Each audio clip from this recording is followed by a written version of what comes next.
იხარეთ, ჩემო ბატონო, იხარეთ. მადლობა. აი ღმერთი თქვენსკენო, ვიძამ დაგულოცა.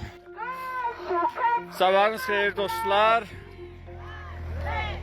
Bugün artıq Dmanisidən მოგესალმებით მეგობრებო, ახლა უკვე გამოვედით ჩვენ Dmanisიდან, მივემართებით ბოლნისისკენ ფეხით და გვაქვს ბანერები, რომელიც ქალაქის გამოსასვლელში გავშალეთ და ჩვენ ახლა მივემართებით ქალაქ ბოლნისისკენ.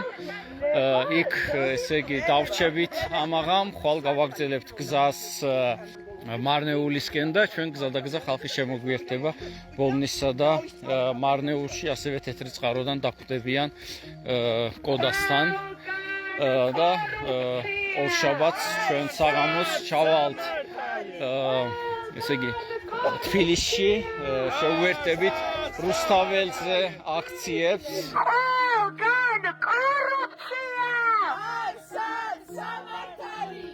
იქნება სამართალი.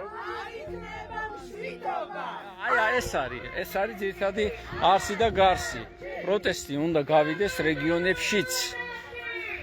როგორ უნდა გავიდეს რეგიონებში? რეგიონის ხალხმა უნდა მოაწყოს, ყველაზე ქმედითი იქნება ეს.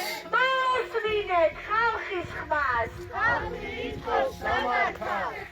ეს მსვლელობა არის ძალიან მნიშვნელოვანი იმ თვალსაზრისით, რომ რეგიონებსაც ვაჩვენოთ, რომ ჩვენ არ ვნებდებით და თუ ერთი მძინარე გული და გონებაც მაინც გამოვაღვიძეთ და შევძინეთ ამ აქციას, უпростоრად პროტესტებს, ესე იგი ჩვენი მიზანი არის მიღწეული. ბოლომდე!